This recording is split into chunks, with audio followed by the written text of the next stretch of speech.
선거는 끝났습니다. 선거 끝나고 이제 첫 판읽기인데요. 이번 총선 결과에 대해서 이제 여러 가지 생각들을 가지고 계실 텐데, 그렇지만은 끝나도 끝난 게 아니다. 이런 취지에서 이재명 대표의 2018년 공직선거법 위반 사건을 준비를 해봤습니다. 이 판결문을 보시면은, 야, 이거 이렇게 무죄로 끝난 판결도 이렇게까지 사건이 뻗어나갈 수 있구나. 그런 생각이 드실 겁니다. 그리고 여러 차례 앞선 방송에서 제가 해설을 해드리기도 하고 그래서 자세히 한번 풀어봐 드릴게요. 자, 이 사건이 크게 세 줄기입니다. 친형 강제 입원, 그리고 검사 사칭, 그리고 대장동 5,500억 환수 발언. 그렇게 이제 세 가지인데 이 세 가지가 각각 어떻게 뻗어나가는지 보시면은 이게 사건이 이렇게까지도 진화 발전하는구나. 정말 끝나도 끝난 게 아니겠구나. 그런 생각 아마 드실 거예요. 먼저 이 친형 강제 입원 발언 이게 어떻게 사건화되는지 제가 좀 설명을 드릴게요. 시작은 2018년 5월 29일 KBS 경기도지사 토론회에서 당시 이제 김영환 바른미래당 후보가 이재명 후보한테 이런 질문을 했어요. 형님을 정신병원에 입원시키려고 하셨죠? 보건소장 통해서 입원시키려고 하셨죠? 그렇게 물어봅니다. 그러니까 이제 이재명 당시 이제 경기지사 후보가 뭐라고 그러냐면은 그런 일 없습니다. 그거는 어머니를 때리고 어머니한테 차마 표현할 수 없는 폭언도 하고 이상한 행동도 많이 했고 실제로 정신치료도 받은 적이 있기 때문에 저희 큰형님, 누님, 형님, 제 남동생 여기서 진단을 의뢰했던 겁니다. 그런데 저는 그걸 직접 요청할 수가 없는 입장이고 또 제 관할하였기 때문에 제가 최종적으로 못하게 했습니다. 근데 당시에 본인이 이제 성남시장이었고 성남시 관할이었기 때문에 내가 그거를 직접 나설 수 없는 입장이라 본인은 못하게 했다. 그런 얘기예요. 이런 비슷한 얘기를 또 합니다. 2018년 6월 5일 역시 이제 그 지사 선거를 앞두고 MBC 경기도지사 토론회에서 우리 김영환 후보께서는 저보고 정신병원에 형님을 입원시키려 했다 이런 주장을 하고 싶으신 것 같은데 사실이 아닙니다. 정신병원에 입원시킨 것은 형님의 부인, 그러니까 제 형수하고 조카들이었고 어머니가 보건소에다가 정신질환이 있는 것 같으니까 확인을 해보자고 해서 진단을 요청한 일이 있습니다. 그 권한은 제가 가지고 있기 때문에 제가 어머니에게 설득을 해서 이거 정치적으로 너무 시끄러우니까 하지 못하게 막아서 결국은 안 됐다는 그런 말씀을 드립니다. 그렇게 얘기를 했습니다. 이 발언들에 대해서 김영환 후보가 고발을 했어요. 당신이 시장으로 강제 입원 지시 내린 거 맞지 않냐? 그럼 거짓말한 거다라고 하면서 공직선거법 위반으로도 고발을 했고 공무원들한테 그런 위법한 일을 시키지 않았냐. 그래서 직권남용으로도 기소가 됐었습니다. 이 재판이 어떻게 됐는지 정말 엎치락뒤치락했습니다. 1심은 전무무죄가 냈어요. 성남시장으로서 가능한 권한을 행사를 한 거다. 그래서 입원하고 치료받게 한 거다. 그리고 직권남용 무죄.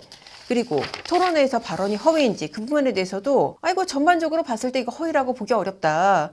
뭐 실제로 입원이 안 됐지 않냐. 그리고 입원 절차가 실제로 취해진 것도 아니고 뭐 그렇게 뭐 본인이 거짓말한다는 인식을 하고 얘기했다고 할 수 없다라는 이유로 무죄가 났습니다. 이렇게 해서 무죄가 그대로 확정이 되면은 그냥 아무 문제 없는 거예요. 그런데 반전이 한번 일어납니다. 2심 뭐라 그랬냐? 직권남용 부분에 대해서 굉장히 사실 인정을 자세히 했어요. 2012년 4월 초순경에 시장이 직접 혹은 분당 보건소장을 통해서 입원 절차 밟은 것은 인정된다. 그러면서 정신보건법에 보면은 정신질환이 있는 사람은 강제 입원할 수 있는 절차가 있습니다. 그 절차가 가능한지 검토를 지시를 했다는 거예요. 그러니까 이제 실무진에서 아 이거 안 되겠습니다. 그러니까 다시 검토하라고 또 지시를 했다는 거예요. 그러면서 이런 질책을 했다고 그러죠. 이렇게 일 처리 못하는 이유가 뭐냐? 합법적인 사항을 처리하지 않은 건 직무유기다라고까지 공무원들을 질책을 했다는 겁니다. 그런데 이런 행동에도 불구하고 2심 재판부도 역시 직권남용은 무죄로 봤어요. 뭐냐면은 그때 당시에 형님이 정신질환이 없는데 그냥 강제 입원시키려고 했다고 보기는 좀 어렵다. 왜냐하면은 이 형님 이재선 씨가 어머니를 협박하고 동생을 폭행하고 이런 일들이 있었다는 거죠. 그리고 2014년 11월에 그러니까 지금 형수 그분하고 딸이 강제 입원을 실제로 시켰다는 거예요. 그리고 이재명 당시 성남시장이 공무원들한테 여러 가지 지시를 했습니다. 예를 들어서 그 형의 건강 상태에 대해서 정신질환 담당하는 이제 의사들이 평가하는 문건이 있는데 이거를 수정하게 지시를 했다고 그래요. 이거 좀 상태가 심각하고 강제 입원이 가능한 방향으로 수정 지시를 했다. 이거 위법한 거 아니냐 이제 이렇게 생각이 될 수 있는 부분이죠. 또 이제 어머니하고 이제 그 의료진하고 면담을 했는데 면담 결과도 보내주라 그런 요청도 했고 진단하고 지금 이 사람 보호 절차가 필요하다 이런 공문을 보내게 하고 이런 지시를 한 행동들이 있는데 이것도 직권남용은 아니다라고 봤습니다. 왜냐하면은 굉장히 좀 법리적인 이유예요. 직권남용이라는 게 성립이 굉장히 까다롭거든요. 이게 그냥 공무원이 잘못했다고 다 직권남용이 되는 게 아니고 직권이 있어야 되고 그게 행사가 돼야 되고 그거로 인해서 다른 사람의 법적인 권리를 방해해야 되고 그런 일들이 있어야 돼요. 근데 그게 낱낱이 인정되기는 좀 부족하다는 거죠. 그래서 직권남용은 무죄가 됐습니다. 그런데 끝이 아닌 거죠. 왜냐하면은 공직선거법 위반에 대해서 재판부가 이렇게 판단을 했습니다. 지금 여러 차례에 걸쳐서 직접 하거나 아니면 비서실장 통해서 하거나 이렇게 해서 분당구 보건소장이나 직원들한테 강제입원 절차 지시하지 않았냐. 그렇게 지시를 했기 때문에 당신이 누구보다 진행 상황을 잘 알고 있다. 그런데도 토론에서 뭐라고 그랬어요? 지금 형님 강제입원 지시한 거 아니니까 라고 하니까는 아니라고 하면서 막 본인이 막 설명을 했죠. 그 부분에 대해서 재판부가 이렇게 얘기를 한 겁니다. 강제입원의 불법 여부를 불문하고 그런 사실이 있었는지 자체에 대해서도 공직 후보자로서의 자질과 도덕성이 굉장히 중요한 정보다. 그런데 강제입원 자체를 지시하고 일부 절차가 진행되고 한 거 의도적으로 숨기지 않았냐. 자, 앞서 이재명 후보가 토론에서 뭐라고 했는지 다시 한번 제가 상기시켜 드릴게요.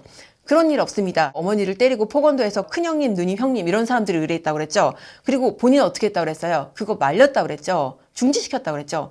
이거는 명백한 거짓말이다. 그렇게 판단을 한 겁니다. 그렇게 해서 지금 2심의 최종 결론은 벌금 300만 원이 나왔습니다. 벌금 300만 원 되면은 어떻게 될까요? 당선 무효형이 됩니다. 이게 확정되면은 당선 무효형이 돼서 지사직을 수행할 수 없을 뿐만 아니라 차기 대선 출마에도 먹구름을 끼게 된 겁니다. 왜냐하면 피선거권이 상실되기 때문에. 그런데 여기서 또 한 번의 반전이 생깁니다. 이 재판 그대로 끝내진 않았겠죠. 당연히 대법원에 상고를 냈고 대법원에서 이 사건을 전원합의체 회부를 합니다. 전원합의체가 뭐냐면은 대법관 13명이 다 관여를 하는 그런 재판이에요. 그런데 여기서 13명은 아니고 12명입니다. 왜냐하면은 민변회장 출신의 김선수 대법관, 이 사람이 이제 옛날에 이재명 대표 사건을 한번 한 적이 있었나요? 변호를. 그래서 빠져가지고 12명이 했는데 여기에서 지금 어떻게 됐냐? 다수 의견이 지금 7명입니다. 7명 명단 제가 불러드릴게요. 김명수, 권순일, 김재영, 박정화, 민유숙, 노정희, 김상환 이렇게 7명이 뭐라고 그랬냐? 민주주의를 위해서는 표현의 자유 넓게 보장해야 된다. 그리고 표현의 자유가 제 기능을 하려면은 숨쉴 공간이 필요하다. 그 숨쉴 공간이 뭐냐면은 법적 판단으로부터 좀 자유로운 영역이 있어야 된다는 거죠. 후보자 토론회가 숨쉴 공간이 돼야 된다. 그렇게 지금 판단을 한 거예요. 후보자 토론회는 시간도 제한돼 있고 여기서 즉흥적으로 질문 응답을 해야 된다. 그래서 명확하게 표현했는데 한계가 있다. 그러면서 지금 앞서 말한 발언 있잖아요. 그런 적 없습니다. 그러면서 그거는 하면서 어쩌고저쩌고 뭐 얘기한 거 있죠. 그거를 이거는 상대편이 공격적으로 질문하는데 답변한 거다. 그리고 해명하는 과정에서 나온 거다. 적극적으로 허위 사실을 공표한 게 아니다. 그렇게 판단을 했습니다. 그래서 MBC 발언 같은 경우는 사실 앞서 질문이 있었던 게 아니었거든요. 그냥 이재명 후보가 그냥 뭐 주도권 토론에서 그냥 얘기한 건데 이 부분마저도 그거는 상대편의 예상 질문에 대한 답변이다. 이렇게 해버린 거예요. 자, 이거 공직 후보자 토론에서는 즉흥적인 거니까 거짓말을 해도 된다는 건가요? 당시에도 이 판결의 논리를 가지고 대법원이 거짓말 면허를 줬다. 이렇게까지 법조계에서 굉장히 비판이 많이 나왔었습니다. 오히려 지금 5명 소수 의견이지만은 이 부분이 더 설득력이 있습니다. 소수 의견 낸 대법관들 이름 불러드릴게요. 박상옥, 이기택, 안철상, 이동환, 노태하. 이 5명이서 뭐라고 그랬냐? 적극적이고 일방적인 발언이 아니라고 면죄부를 준다고 그러면은 아니 후보자 트론 이거 어떻게 되겠냐. 그럼 기능이 아예 그냥 없어져 버릴 수도 있다. 결과적으로 적극적이고 구체적인 발언을 한 사람만 그러면은 법적 책임을 지게 되는 거 아니냐. 이 사건을 두고 봤을 때 보건소장한테 지시 독촉한 거 맞지 않냐? 그러면 이번 저자 관여한 거 맞는 것이고 발언 내용을 봤을 때 그냥 아니요라고만 한 게 아니라 지금 불리한 사실인 지시 독촉을 적극적으로 숨긴 거 아니냐. 그리고 무엇보다 MBC 토론회 같은 경우에는 이 상대편의 질문이 있기 전에 주도권 토론에서 본인이 먼저 뭐 그게 아니고 이러저러해서 나는 말렸다라고 했단 말이죠.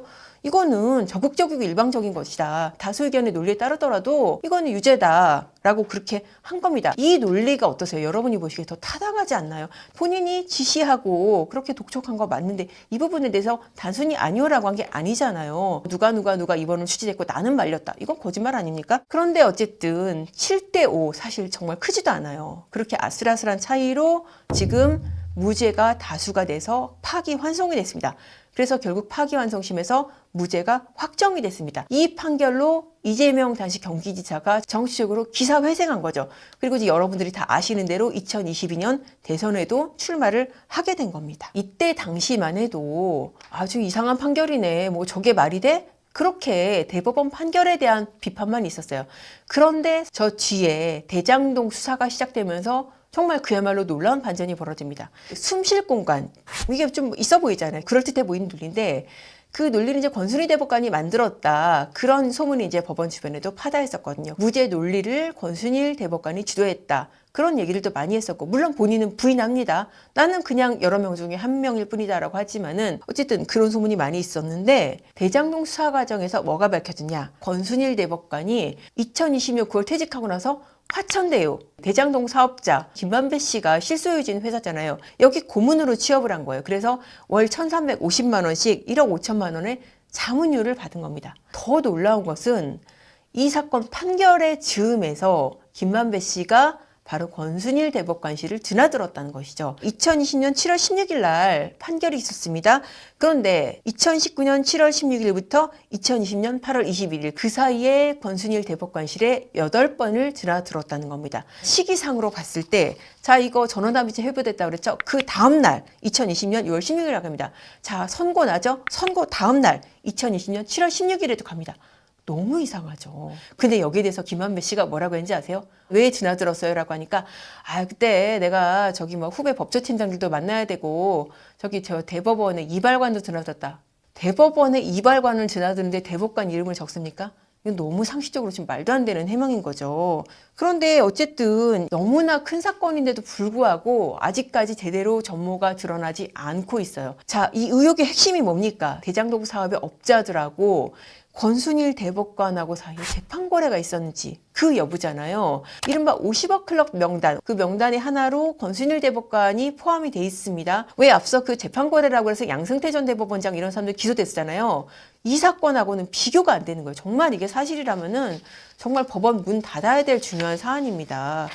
그런데 사실 이 사건에 대해서는 지금 전모가 지금 안 밝혀지고 있어요. 제일 중요한 이유는 김만배 씨가 지금 입을 꾹 닫고 있다는 거죠. 그때 당시에 권순일 전 대법관을 왜 만나러 갔는지, 만나서 무슨 얘기를 했는지 그 부분에 대해서 얘기를 안 하고 있어요. 그러니까 지금 이 부분에 대한 수사는 제대로 지금 잘 안 되고 있고요. 지금 뭐 얼마 전에 여러분들 그 뉴스 기억하실 겁니다. 3월 21일인데 권순일 전 대법관 뭐 사무실 압수수색했다? 이건 뭐냐면 당시에 이제 그 고문으로 일한 부분, 고문으로 일을 하려도 변호사 등록을 했어야 되는데 변호사 등록이 안 된 상태였었다. 그러니까 어떻게 보면 좀 절차적인 부분인 거죠. 그 부분에 대해서만 압수수색이 이루어진 그런 상황입니다. 자,